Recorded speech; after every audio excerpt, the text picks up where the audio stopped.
아침에 교회 캠퍼스에 들어오는데 아주 날씨가 청명하고 또 교인들이 이렇게 온 성도들이 함께 화단에 꽃을 아름답게 잘 갖고 나와서 얼마나 아름다운 마음으로 하나님께 나아가는 그런 예배자의 마음이 잘 준비가 된 그런 분위기였습니다. 여러분, 지난 한 주간 동안 미국은 충격적인 대형 사건으로 뒤흔들렸습니다.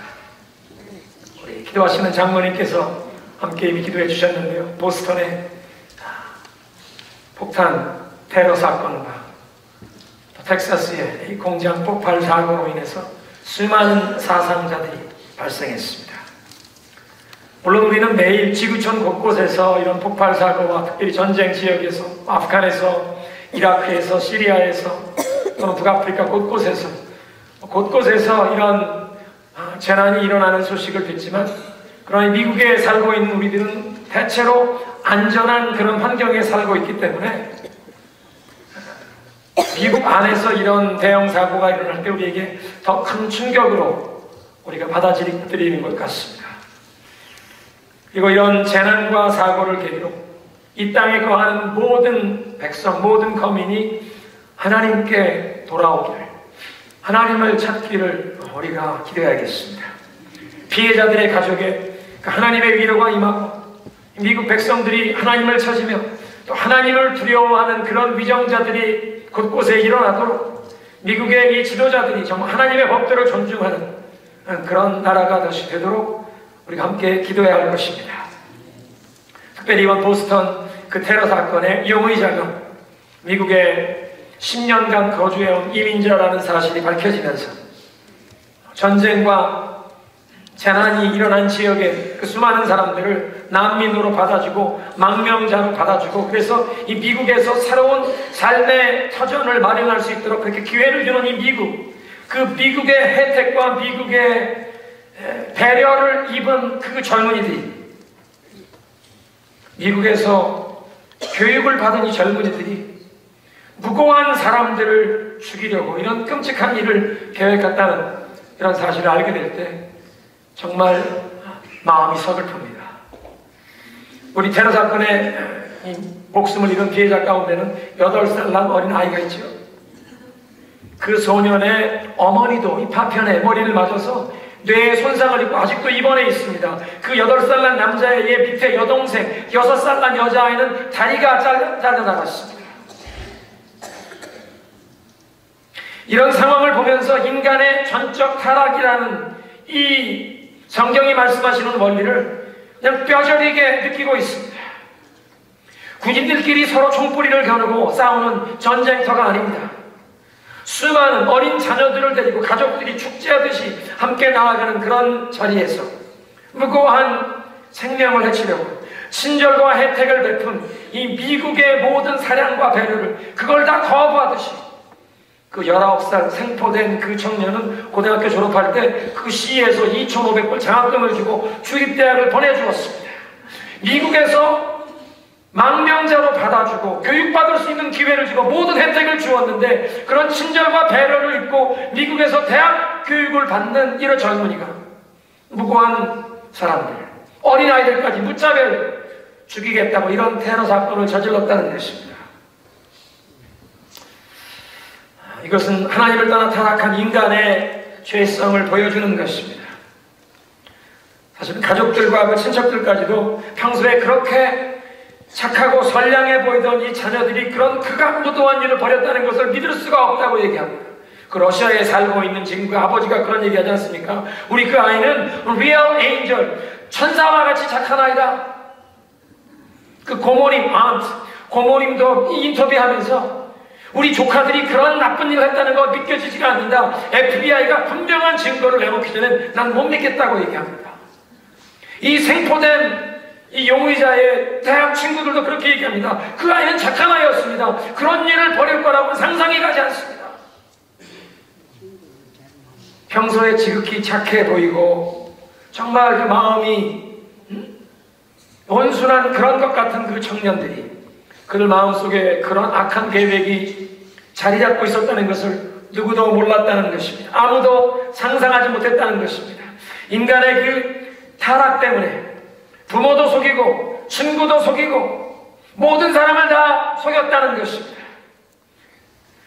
사랑하는 성도, 이런 문제를 보면서 인류의 가장 심각한 문제는 이 죄에 오염된 인간의 마음이라는 것을 다시 한번 보게 됩니다. 그래서 이 인류의 가장 심각한 이 문제는 교육으로 해결할 수 있는 것이 아닙니다. 정치 경제적인 문제가 아니라는 것입니다. 이 인간의 죄에 물든 마음을 구원하여 변화시켜 주시는 예수 그리스도의 복음이 인류의 유일한 소망인 줄로 믿으시기 바랍니다. 한 영혼을 구원하시고 한 가정을 회복시키시는 예수 그리스도의 복음만이 인류의 유일한 소망이요, 인류의 가장 심각한 문제의 해법이라는 것입니다. 그래서 우리는 기도할 수밖에 없습니다. 하나님, 미국이 하나님께 돌아오게 하옵소서.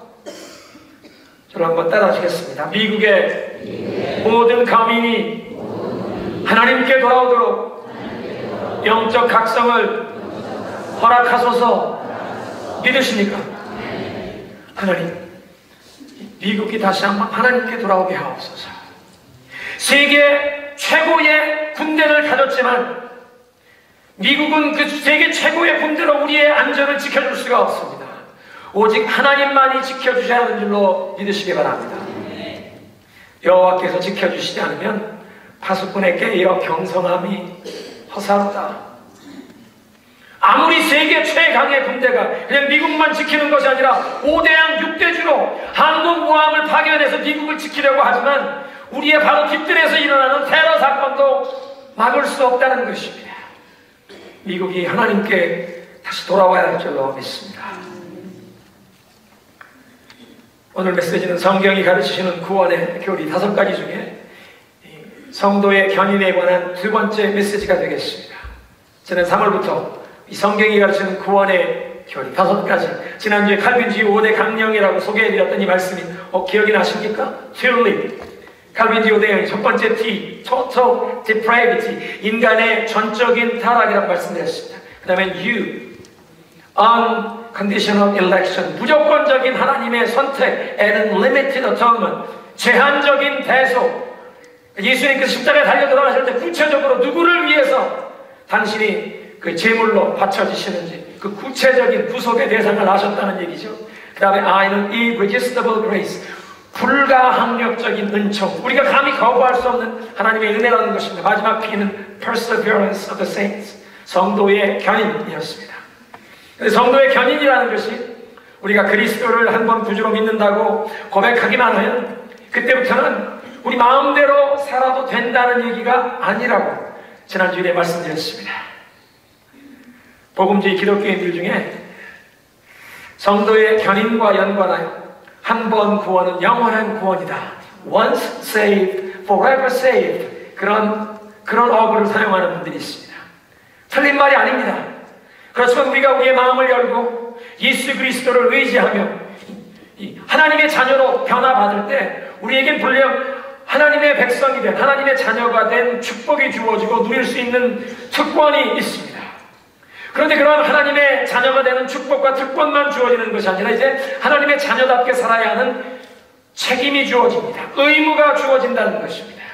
그런데 하나님의 백성으로 거듭나는 그 순간 하나님의 자녀답게 살아야 하는 이 모든 책임과 의무는 거부한 채 그냥 이 거듭남, 죄사함 받는 것, 그것만이 구원의 전부인 것처럼 얘기한다면 그것은 구원에 대해서 불충분한 개념이요, 부족한 가르침입니다. 예수님을 통해서 우리에게 주어지시는 구원에는 3가지 시제가 있다고 얘기합니다.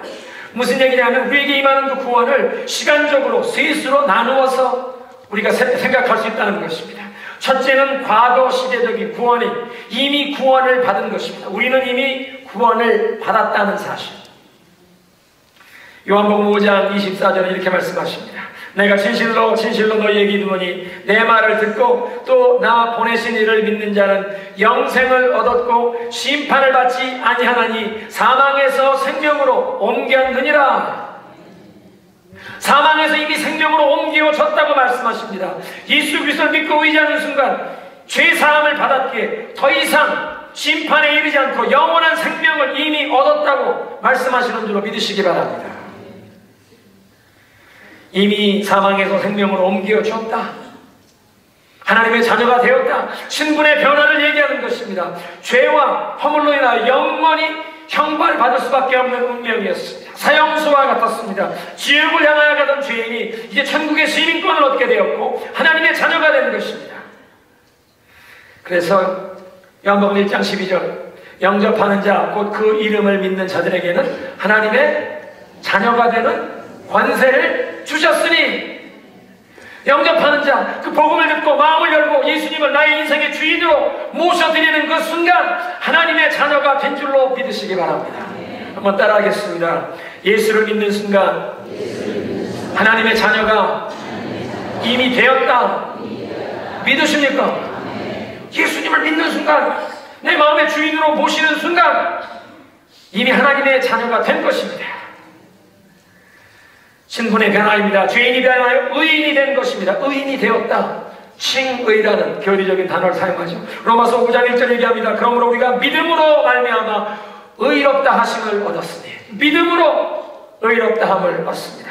우리의 선행과 쌓은 공로 때문에 우리가 이러한 축복을 누리게 되는 것이 아니라 하나님의 은혜로 믿음으로 이 은총을 입게 되었습니다. 에베소서 2장 8, 9절 말씀하십니다. 너희는 그 은혜로, 은혜를 인하여 믿음으로 말미암아 구원을 받았나니 이것이 너희에게서 난 것이 아니요 하나님의 선물이라. 행위에 난 것이 아니니 아무도 자랑치 못하게 하려 함이니라. 우리의 행위의 공로로 이 축복을 누리게 된 것이 아니라 은혜로, 믿음으로 말미암아 구원을 이미 받았다고 말씀하십니다. 한번 따라하겠습니다. 믿음으로 이미 구원받았다. 믿으십니까?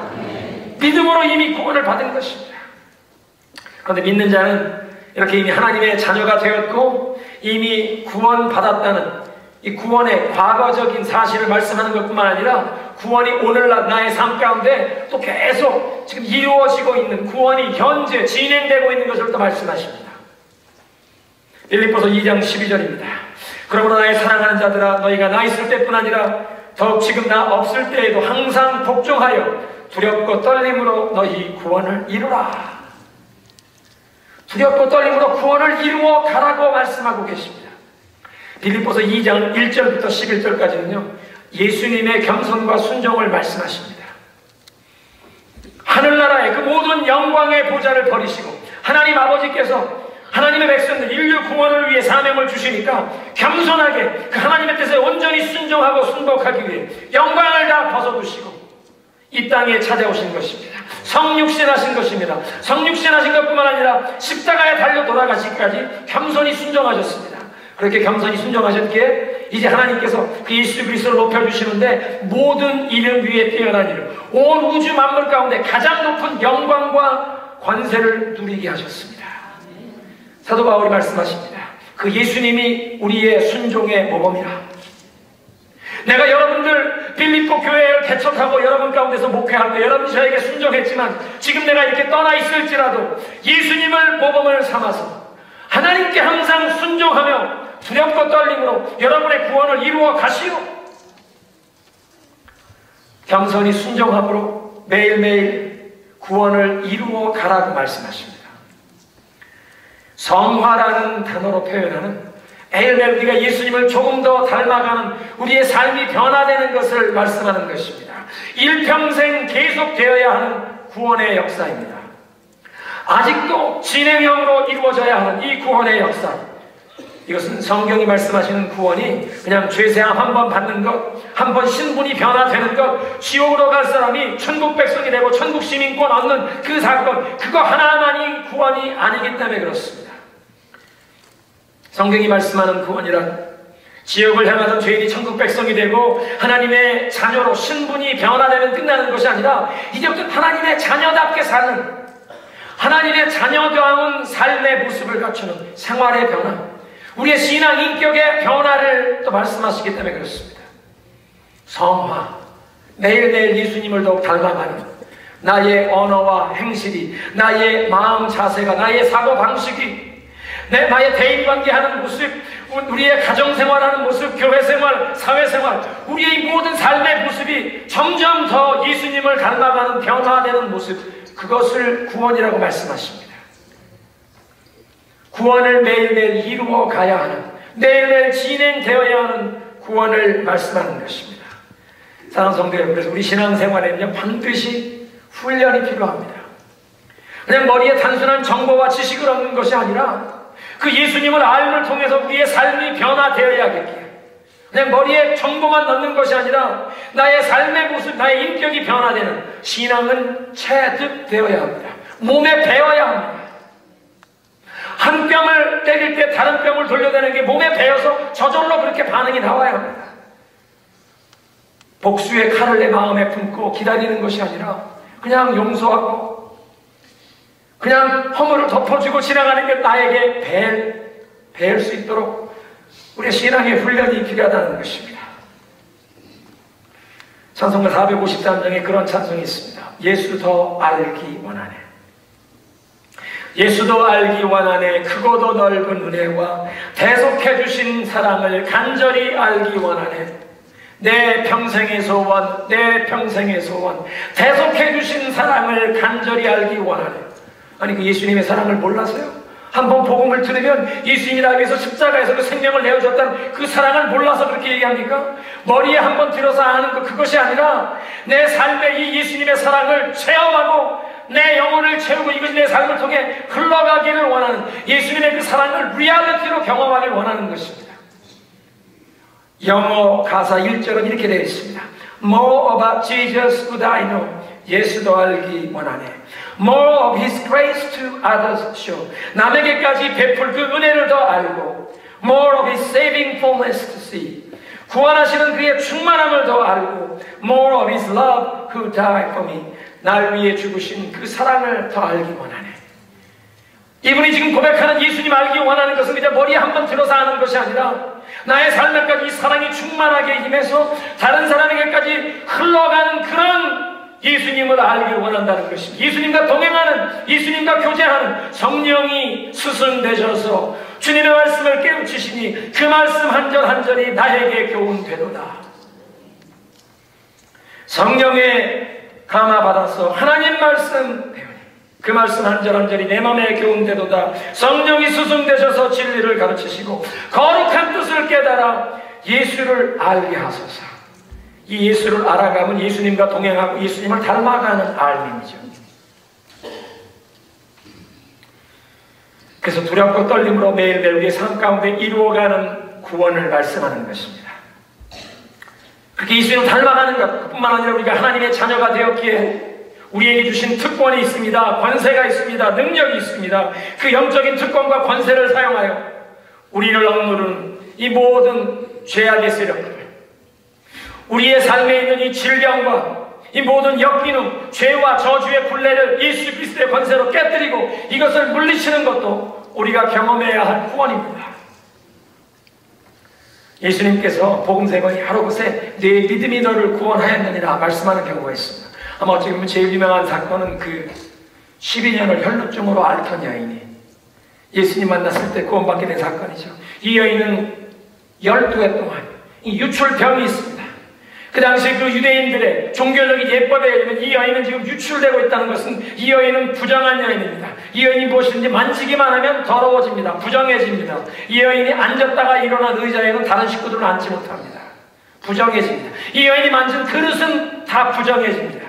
아마 이 여인이 집안에서 쫓겨났을 것입니다. 복음서를 읽어보면 이 12년 동안 유출병을 고쳐보려고 용하다는 의원은 다 찾아보았지만, 가진 재물을 다 허비하였지만 병은 고침받지 못하고 더 고통만 심해졌습니다.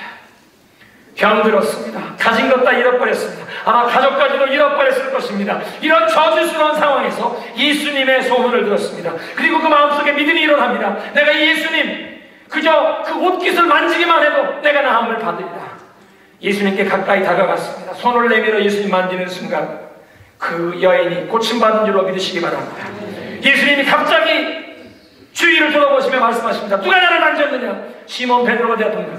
주님, 이 수천 명의 사람들이 둘러싸고 밀고밀치는데 누가 만지다니요? 아니다!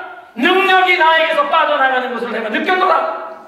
여인이 더 숨길 수 없는 줄로 알았습니다. 앞으로 나와 이실 직고합니다. 나는 이런 저주스러운 이런 상황에 있던 여인이었습니다. 만지기만 해도 구원받을 줄로 알라. 주님의 옷깃을 만졌나이다. 여인아, 네 믿음이 너를 구원하였느니라. 사랑하는 성도 여러분, 오늘 이 시간에도 우리가 마음을 열고 주님께 믿음으로 손을 내밀기만 하면 우리의 삶을, 우리의 가정을 이 모든 저주스러운 것에서 자유케 하시는 그리스도의 능력과 권세가 임할 줄로 믿으시기 바랍니다. 우리가 매일매일 우리의 삶의 현장에서, 우리의 가정에서 경험해야 할 구원입니다. 병고침만 받은 것이 아닙니다. 가정이 회복될 수 있게 되는 것입니다. 건강만 회복한 것이 아니라 사람들에게서 배척당하고 외면당하던 그 대인관계, 이 모든 것이 회복되는 역사입니다. 그 가정의 저주가 끊어지는 구원이었습니다. 이런 구원과 지혜의 역사, 여러분 우리의 일평생 경험해야 하지 않겠습니까? 요즘 우리 온교회가 함께 말씀 묵상하는 말씀 본문은 사무엘하 12장, 13장, 14장이었는데요. 다윗 왕이 남의 아내를 빼앗고 그 남편을 죽이는 간음과 살인죄, 죄의 씨앗을 뿌렸더니 그 가문 안에, 그 가정 안에 이 죄의 열매를 거두는 안타까운 그 상황을 우리가 지금 묵상하고 있습니다. 사랑하는 성도 여러분, 혹 우리 집안에도 지난날 나의 어떤 그런 부족함, 나의 그 연약함 때문에 이 잘못된 수치스러운 역기능적인 죄의 씨앗이 뿌려졌다면 오늘 예수 그리스도의 십자가 앞에 나와 주님, 예수 그리스도의 그 십자가의 능력으로 이 죄가 뿌리째 온전히 소멸되게 하옵소서, 죄의 흐름이 끊어지게 하옵소서. 하나님, 내 대에서 이 죄의 흐름, 역기능의 흐름, 조상 때로부터 흘러내려온 이 잘못된 패턴은 끝나게 하시고 하나님, 우리 자녀들의 삶에는 축복의 역사만 흘러가게 하옵소서, 믿음의 역사만 흘러가게 하옵소서. 이것이 우리가 구해야 할 구원인 줄로 믿으시기 바랍니다. 구원은 한 번 죄사함 받았다, 신분만 변화되는 것, 그것만이 구원이 아니라 오늘날 우리의 삶에서도 예수 그리스도의 능력으로 질병에서도 고침받고 저주가 끊어지고 죄의 권세가 끊어지는 우리의 삶의 변화, 우리의 가정의 변화입니다. 회복입니다. 치유입니다. 믿으십니까? 그런 죄악된 역사들이 끊어지도록 우리가 순종으로 구원을 이루어가야 할 줄로 믿습니다. 한번 따라해주세요. 순종으로 구원을 이루라. 현재 진행되어 가야 하는 구원의 역사입니다. 이미 하나님의 자녀가 되었습니다. 신분이 변화되었습니다. 죄가 용서함 받았습니다. 과거의 구원입니다. 그런데 오늘도 구원을 이루어가야 합니다. 구원의 능력을 계속 경험해야 합니다. 그런가 하면 미래 시대적인 구원이 있습니다. 앞으로 다가오는 구원입니다. 로마서 8장 23절입니다. 그뿐 아니라 또한 우리 곧 성령의 처음 익은 열매를 받은 우리까지도 속으로 탄식하여 양자될 것 곧 우리 몸의 속량을 기다리느니라. 우리 몸의 구원을 기다리고 있다고 말씀하십니다. 현대의 성경은 이렇게 번역했습니다. 이것뿐만 아니라 성령을 첫 열매로 받은 우리까지도 속으로 신음하면서 하나님의 아들이 되는 것 곧 우리 몸이 구원받기를 갈망합니다. 왜 우리 몸이 구원받기를 기다린다고 말씀하십니까? 이미 죄사함을 받았는데요, 우리 신분이 변화되었고 하나님의 자녀가 되었지만 우리 몸이 구원받기를 간절히 기다린다는 것입니다. 왜냐하면 아담과 하와의 모든 자손들은 이 육신을 입고 사는 동안은 100% 이 죄성에서 자유함 받지를 못하기 때문에 그렇습니다. 예수님의 그 십자가의 공로 때문에 우리의 모든 죄의 형벌은 해결이 되었습니다. 예수님이 죄의 모든 형벌을 다 받으셨기에 이제 영원한 죄의 형벌을 우리는 받지 않게 된다는 것입니다. 심판을 면하게 되었습니다. 그런가 하면 죄의 권세도 깨어졌습니다. 예수님께서 죄와 사망의 권세 깨뜨리시고 부활 승리하실 때 죄의 권세도 깨어진 것입니다. 그런데 그 죄의 존재, 죄의 유혹은 끊어지진 않았습니다. 그것은 우리가 믿음의 선한 경주로 이 죄의 유혹을 계속 물리쳐야 하는 것입니다. 몸의 속량입니다. 우리가 더 이상 이런 죄의 유혹을 받고 넘어지지 않을 그날을 기다리는 것입니다. 사도 바울이 이렇게 고백했습니다. 그런데 우리의 고백이 그렇지 않습니까? 우리가 원하는 선은 행치 아니하고 우리가 하기를 싫어하는 그런 엉뚱한 일만 해서 우리가 가장 사랑하고 아껴야 할 사람들에게 고통과 아픔을 주고 상처를 주고 그리고 제정신 차리고 나서 우리 자신을 살펴보면 너무나 후회스럽고 너무나 한스러워 우리 자신의 그 연약함을 보지 않습니까? 그래서 사도 바울처럼 얘기합니다. 오호라, 누가 나를 이 죄의 몸에서 나를 건져줄고 선을 행하기 원하는 소원은 있으나 그걸 행할 능력은 없고 내가 하기 싫어하는 죄악만 하는구나. 내 속에 다른 법이 나를 얽매여서 죄로 끌고 가고 있구나. 오라, 나는 검거한 사람이로다. 그 몸에서 구원받게 될 그날을 우리는 기다린다는 것입니다. 그래서 더 이상 질병도 없고 장애도 없는 날, 고통도 없고 눈물도 없는 날, 하나님께서 당신의 백성들을 신원해 주실 그날, 하나님의 백성들의 눈에서 눈물을 닦아주실 그날을 기다리는 것입니다. 지금 우리가 살고 있는 세상은 의인들이 고통을 당하고 하나님의 백성들이 이 악인들에게 압살을 당하고 악인들이 활개를 치는 것 같은 그런 상황이 있을지라도 이제 언젠가 주님께서 이 모든 죄와 악을 심판하시고 하나님의 백성들을 그 눈의 눈물을 닦아주실 날이 다가오는 줄로 믿으시기 바랍니다. 여러분, 이것이 미래에 다가오는 구원이요, 우리가 기다리는 구원입니다. 근데 우리만 기다리는 것이 아니라 온 우주 만물이 이 날을 기다리고 있습니다. 로마서 8장입니다. 18절 이하에 생각하건대 현재의 고난은 장차 우리에게 나타날 영광과 비교할 수 없도다. 피조물이 고대하는 바는 하나님의 아들들이 나타나는 것이니. 피조물도 신음하며 기다리고 있는 것이 있는데 하나님의 아들들이 이 모든 우리의 이 후회스럽고 연약한 이 모든 것 다 내려놓고 영광된 모습으로 드러날 그날을 온 피조물도 창조 세계가 다 학수고대하고 있다고 말씀하십니다. 사도 바울이 얘기합니다. 지금 우리가 당하고 있는 고난은 장차 하나님의 자녀된 우리에게 나타날 그 영광에 좋게 비교할 수 없도다.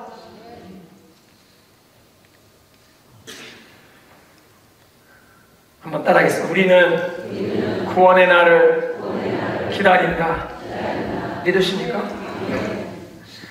그래서 구원이란 이렇게 과거, 현재, 미래를 다 포함하는 리얼리티이기 때문에 성도의 견인이란 이 하나님의 자녀로 거듭난 우리에게 순종하며 믿음으로 인내할 책임을 요구하신다는 것입니다. 뿐만 아니라 이렇게 믿음으로 인내하기 원하는 하나님의 백성들, 하나님께서 끝까지 넘어지지 않도록 붙들어 주시겠다고 약속하시는 줄로 믿으시기 바랍니다. 베드로 사도가 얘기했습니다. 베드로전서 1장 5절에 너희는 말세에 나타내기로 예비하신 그 구원을 얻기 위하여 믿음으로 말미암아 하나님의 능력으로 보호하심을 받았느니라.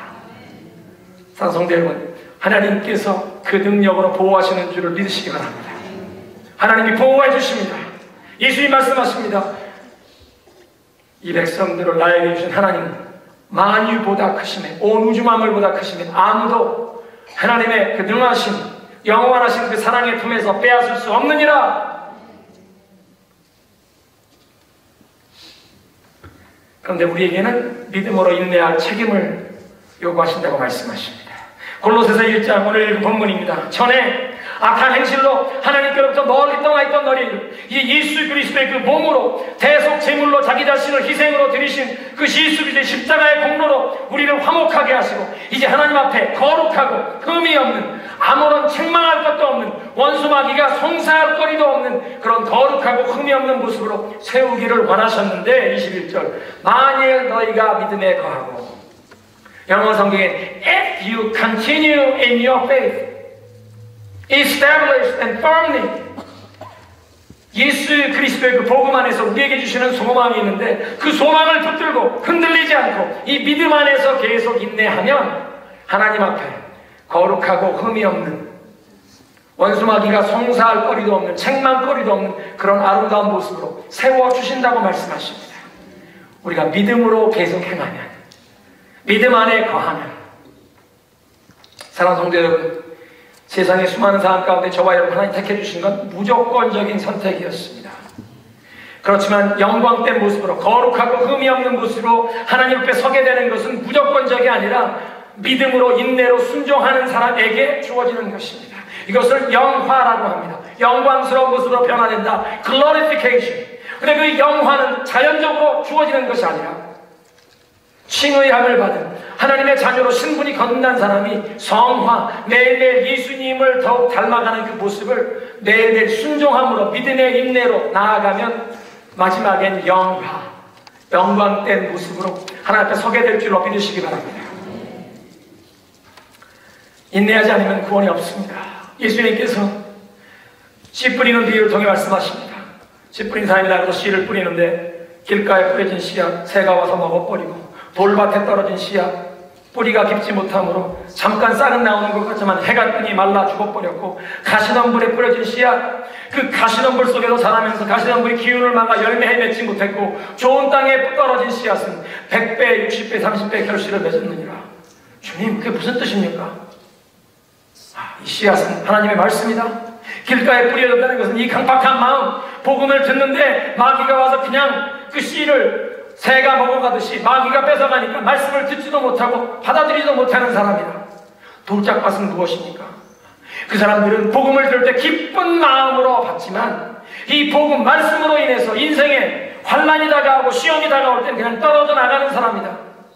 기쁜 마음으로 복음을 받아들인 것 같지만 뿌리가 없다는 것입니다.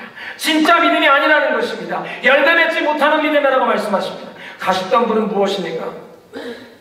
믿음이 있는 것 같은데 이생의 자랑, 육신의 정욕, 안목의 자랑, 이생의 자랑, 재리와 쾌락과 이 세상의 염려로 기운을 막아서 믿음이 열매 맺지 못하느니라. 잘하고 있는 것 같은데 열매를 맺지 못하는 쭉정이 신앙이라는 것입니다. 열매를 맺지 못합니다. 그런데 우리에게 말씀하십니다. 끝까지 인내하는 자는 구원을 받으리라. 그래서 사도 바울이 말씀하십니다. 고린도후서 13장에 너희는 믿음 안에 있는가 너희 자신을 시험하고 너희 자신을 확증하라. 그런즉 선줄로 생각하는 자는 넘어질까 조심하라. 오늘 말씀 이렇게 맺겠습니다. 우리에게 이 구원의 교리, 은혜의 교리를 잘 정리해서 가르쳐주시는 웨스트민스터 신앙고백에 성도가 일시적으로 정말 거듭난 하나님의 자녀가 된 그 성도가 일시적으로 죄에 넘어지는 이유를 세 가지로 말씀하십니다.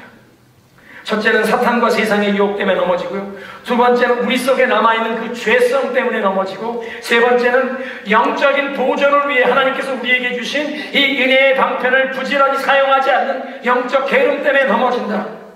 이런 이유 때문에 죄에 넘어질 수 있고 얼마 동안 그 죄에 머물 수도 있다.